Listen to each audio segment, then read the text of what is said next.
Hi, this video explains you how you can insert the support ticket, or you can contact with our support team to sort your issue. So first of all, you need to go onto your browser and type impact. You just need to click on enter and it will ask you to log in. So you can simply write your email ID in which is registered.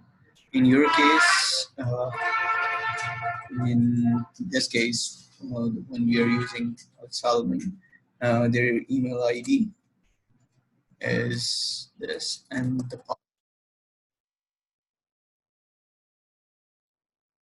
just click on login.